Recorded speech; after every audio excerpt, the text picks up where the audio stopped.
Good to see you, and pleasure to join you here on the legislative grounds. I'm just back from Asia, and one of the things that became very clear to me during that trade mission was that our province is indeed going to be the economic engine of Canada going forward.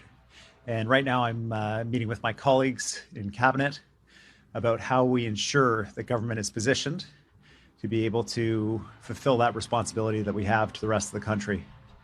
There are two pieces I'd like to touch on before going to questions. The first is my colleague Gary Begg, the Minister for Public Safety, participated in yet another community meeting about the issue of extortion in Surrey. This is an issue of huge concern in the community there, particularly the South Asian community.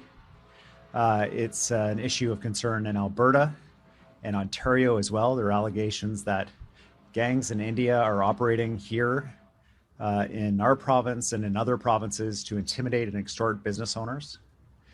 And so looking at the issue with the Minister for Public Safety, I will be writing to the Prime Minister to ask that one of the gangs that is self-identified as being involved in some of these activities, the Lawrence Bishnoi Group, be listed as a terrorist organization in Canada, to enable police to be able to use the necessary tools to investigate and bring this activity to an end, not just in our province, but also in Alberta and Ontario. And that the RCMP work with the federal government to identify any other groups that are also involved in this alleged activity. This is a serious step. It gives police significant investigative tools. We don't make this recommendation lightly, but this activity strikes at public confidence in the justice system, in our democracy, and in their safety and community, and it erodes public confidence in the rule of law. This is a very serious matter. It's a huge concern for the people of Surrey. It's a huge concern in Alberta and Ontario, and what is called for is a similar response to what the federal government took to the Mexican cartel issue by listing them as well. On the second issue, serious allegations have been brought to my attention made by the Leader of the Opposition, John Rustad, about the alleged conduct of some MLAs in the Legislative Assembly. The Leader of the Conservatives alleges that MLAs are involved in criminal activity. It is a profound and serious allegation that it also strikes at the core of this place behind me and the public's confidence in the fact that legislators and staff members need to be able to do their work for the people without interference. The only reason we know about this is because a letter from Mr. Rustad to his colleagues was leaked to the media. Mr. Rustad needs to explain to the public what's happening. He needs to bring the information that he has to the police. These are very serious allegations. And if he fails to bring them to the police, for whatever reason, then we will bring them to the police to make sure that this is properly and thoroughly investigated. With that, I'm happy to take any questions that you may have. Thanks so much to everyone joining us today. Reminder to those on the line to please press *1 to enter the queue. We will start with questions on the ground. We have Richard Zussman, Global News. Welcome back. While you were away or traveling back, you would have seen, obviously, that BC Ferries made a decision to use a Chinese state government-owned company to build its new ferries. At the same time, your government has put in pretty significant policies around focusing on using Canadian resources, using Canadian workers. Do you believe it's right that BC Ferries is treated differently here than other parts of government? And does there need to be a rethink done about the way that that company is procuring important vessels that are going to be used by British Columbians? Well, it's certainly a concern to me that BC Ferries would put out a procurement call for 4 new ferries, and not a single Canadian company would feel they had the capacity to build those ferries. And so not a single Canadian company bid on that contract. This is obviously a serious issue. And, in some ways, it's positive that our shipyards here in BC are busy with federal shipbuilding contracts. But in other ways, it really tells a story about the hollowing out of the shipbuilding industry in the province that's taken place over the last 50 years. I am going to be reaching out to the Prime Minister to work with him to ensure that we're building capacity so that ships 5, 6, 7, and 8 can be built right here in British Columbia. It's important to me that wherever we can, we're building Canadian, we're creating Canadian jobs. But it's equally vital to me that when there's no Canadian company willing to bid on a contract, that we don't leave families sitting on the tarmac waiting for a ferry because the propeller fell off because it's 50 years old. We need the ferries urgently. And we've got to go. That doesn't excuse either our government or the federal government from the work that we need to do ahead to make sure that the next round of ferries is built right here at home. Back to Richard for a follow-up. Vancouver City Council voted today to change the name Trutch in Vancouver from the street name. Do you believe this is the right decision? And should we be having a larger conversation around changing some of these potentially controversial names of buildings or streets across the province? Yeah, I think, I support the decision of the city. They worked with Musqueam First Nation on choosing a new street name that reflects some of the heritage of the area. And I welcome that decision. I support it. The work that we have to do around reconciliation, some of it is on the ground in terms of creating economic opportunities that lift everybody up.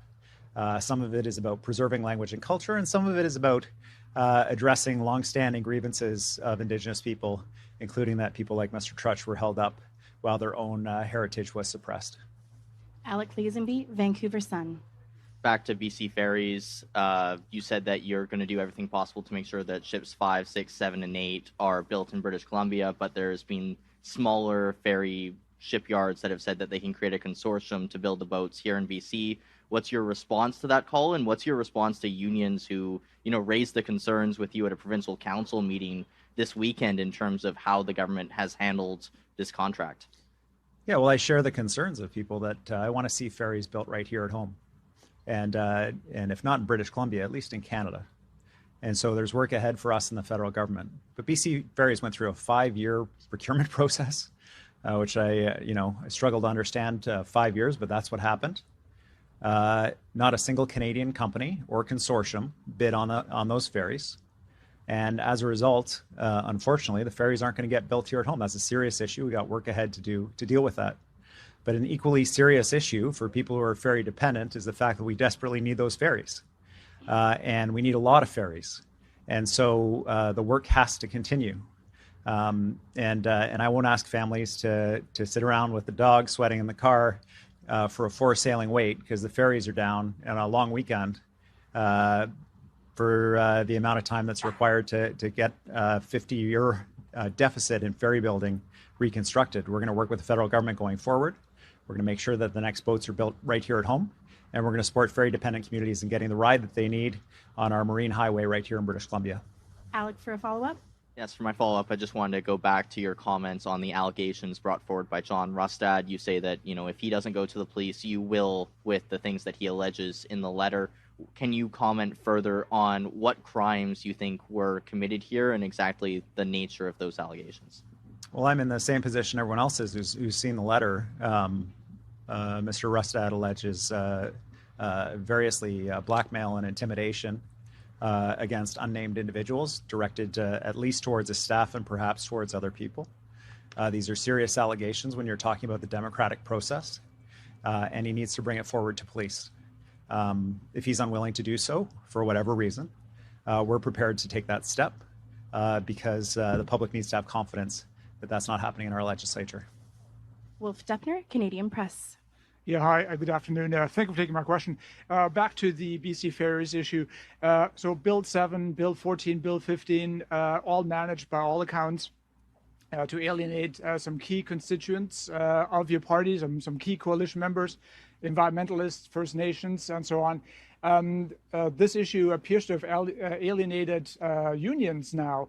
What risks are you engaging here by your government, sort of? And I realize BC Ferries is an independent corporation, but are you not running the risk of alienating unions, one of your party's key parts of your coalition? Thank you. Well, that's just not true, Wolf.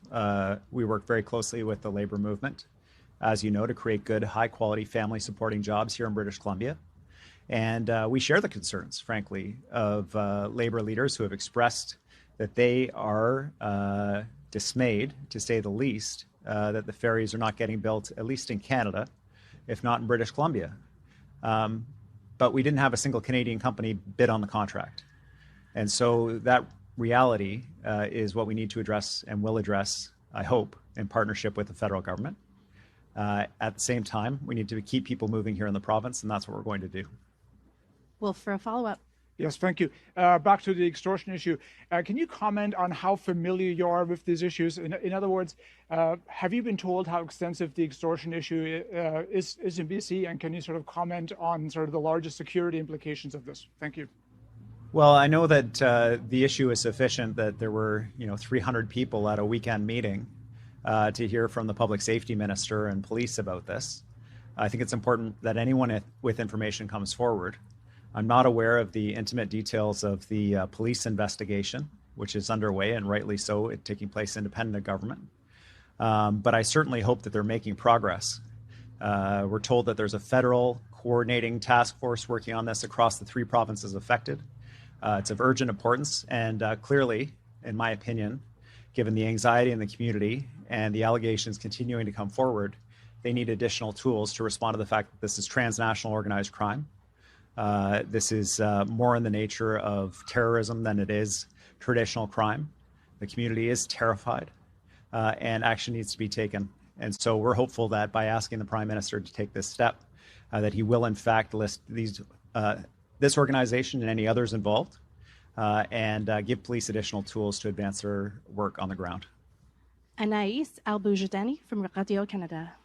Hi, Premier. Thank you for taking my question. Tomorrow there will be a military exercise off Esquimalt. It's joint with Mexico and the United States. Given the current context, and I know it's a federal exercise, but what are your thoughts and reflections on that?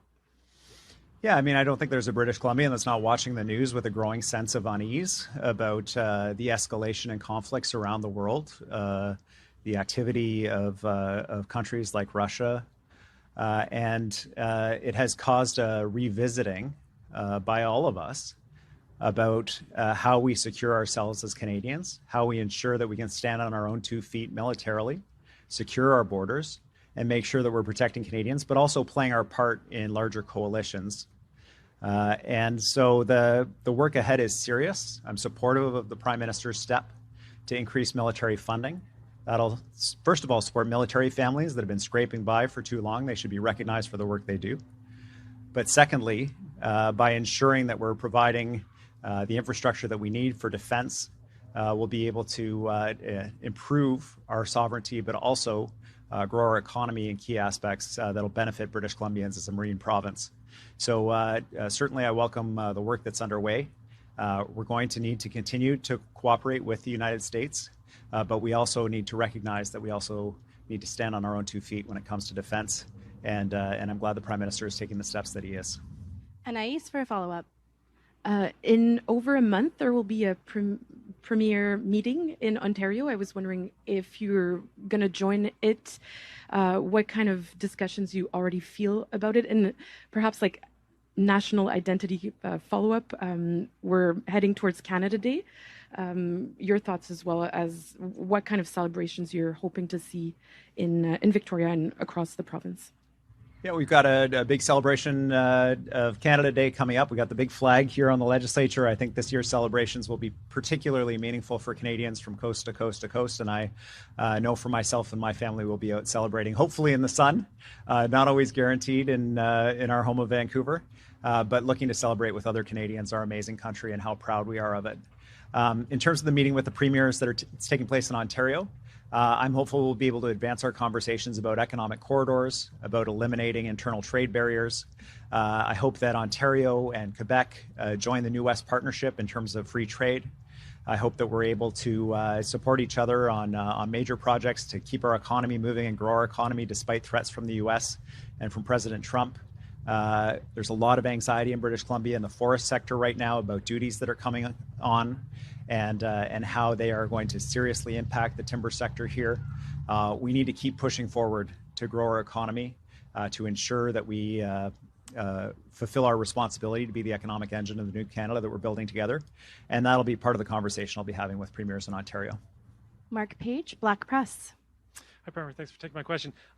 Just back to the BC Ferries contract. Like, can you give us like some idea of like what you knew about this and when you knew about that it was going to be given to this this Chinese shipyard? Like, how aware of the process were you while it was underway? And is there any plans, or is there even any possibility that you could order BC Ferries to reconsider or rethink this decision? Sure. So the procurement process took place over 5 years. BC Ferries is structured legislatively as an organization separate from government. This was a decision that was taken some time ago and continues to be the case. Procurement generally within government is kept separate from politicians for very good reason. I understand that Minister Farnworth was briefed 30 days in advance of the public announcement of the decision that had already been taken. And I understand, following the conclusion of the public announcement, that no Canadian companies bid on this contract, that to build in another country would cost in excess of $1 billion more, and that BC Ferries went through an exhaustive process. Now, I'm not happy with the result. I want ferries built here at home in Canada. But I also know that we need ferries built right away for families that are ferry dependent here on Vancouver Island and across the province. It's urgent, and I treat that with urgency. And so we're going to make sure that families are supported, businesses are supported who are ferry dependent, and looking forward, making sure that we're working with the federal government, I hope, in partnership to make sure that ferries are built here going forward, right here in British Columbia, and if not, at least in Canada. Follow up with Mark. Yes, back to the John Rustad's allegations of blackmail. Have you spoken to John Rustad about this? And do you have any plans to order any sort of investigation? You know, not including by contacting the RCMP, but any sort of other investigation within the government or within the legislature? Yeah, I think that anytime criminal conduct is alleged, that the proper agency to report that to is the police. I've not spoken to Mr. Rustad about it. He didn't speak to me or anybody else. He wrote a 5-page letter that he hoped, I guess, nobody would find out about, but it was leaked. For whatever reason, he said in the letter he wasn't inclined to bring it to the police. He needs to bring it to the police. It's a serious allegation involving our democracy and our legislature, which is why, we're willing to bottom line it. If he's unwilling to bring it forward to police, we will go to police and ask them to investigate. We'll take it one step at a time, but the first stop when someone's alleging that someone else is being blackmailed is to, in my opinion, go to the police. We'll go to the phone line for the last question and follow-up. Rob Shaw, go ahead. Well, hey, Premier, just back to BC Ferries. Can you square for me the value proposition that you hold and your government holds when you've cited China as a hostile international force in money laundering, organized crime, foreign interference in elections, the housing crisis, the addictions crisis with fentanyl precursors? You skipped the country on your trade mission. Your own party has a resolution against this. How in the world are you okay allowing BC Ferries to give money, public funds, to the government of China? And if European shipyards cost $1 billion more, is that not the price to pay for not supporting a brutal authoritarian regime and supporting a democracy and human rights? Just square those values for me, if you could. Well, sure, Rob. BC Ferries went through an extensive independent procurement process. As you know, BC Ferries is independent of government. Through that process, they arrived at a decision to award this to a shipyard in China. This is a decision they made on the basis of a fixed price contract, being able to deliver the ships in a way that families here are going to be able to depend on to get around where they need to get to, and not a single Canadian shipyard bid on the contract. There are a couple important issues here at play. One is that families need to be able to use the ferries to get where they need to get. The second is the goal is to ensure that Canadians have the opportunity to build this important infrastructure for our province and for our country, which is why we'll be working with the federal government to ensure that that's in place, or at least I hope to. And British Columbia will do our work to make sure that that happens. The decision to reopen revisit a 5-year procurement process, reopen the procurement process, re-award contracts is not just a $1 billion decision. It is well in excess of that when you're re-tendering again in an inflationary environment. In addition, the amount of time that it would take, it took 5 years to get to this process. And I will not leave families sitting on the blacktop waiting for a ferry that is broken down in the strait somewhere when they need to get to see grandma, or a business desperate to get their deliveries, and they're just urgently needed ferries. So it is a challenging issue. It's definitely not my preferred outcome. We've expressed our concern to BC Ferries about it, and we've got a path forward about how to address it. And I look forward to being able to ensure that the next round of ferries is built right here at home. Back to Rob for a follow-up. Go ahead, Rob. Yeah, I'm gonna put 3 questions into this, I guess. I'm really just asking you if you feel that the government has a moral obligation to do something here more than just the almighty dollar. Yeah, it's the cheapest bid, but are we not contributing to a worse world by giving the Chinese government, when experts say they're going to use this capacity to expand their military and troop production? Like, I just want to know, do you not feel a moral obligation for what you stand for and what the government stands for to not let this deal go through? And then I have a question for Czech colleagues here, so I will put that one in there. There is the case of a gentleman from Was on Vancouver Island who needed to get to a doctor's appointment in Victoria, and the Island Health Authority paid more than $2,000 for his taxi ride to get to Victoria and back. I'm wondering what you think of that, in light of cost containment by your government. Well, I'll take the second one first, Rob. Anytime that someone needs to get to a medical appointment, it's important that health authorities have a way to get them there. And so making sure that this gentleman was able to get to his appointment is important.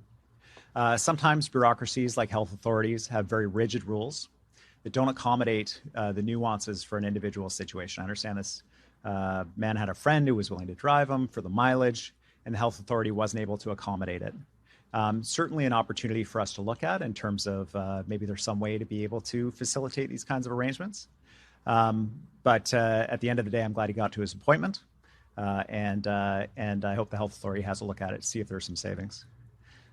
With respect to the second, China is our second biggest trading partner after the United States. The reason for not focusing on China in the recent trade mission is that British Columbia runs the risk of being squeezed between the two big powers that we trade with predominantly, the United States and China. We need to build up our relationships with other countries. And I agree, it's not ideal that the ferry award went to China. But reopening would mean a delay in delivering ferries for British Columbians who are desperate for them. It would mean significantly increased costs. And at this point, I'm not prepared to do that. And the reason is that British Columbians need this support right now. And I see an opportunity for us to work with the federal government to ensure that ferries 5 through 8 are delivered right here at home. So we've got work ahead of us, no question. This has clearly illustrated a serious issue for us to work with the federal government on. And at the end of the day, people need to get to work and need to be able to rely on our marine transport system. And that's what they're going to do. Thanks so much for joining us, everyone. I hope you have a great day. Thanks very much.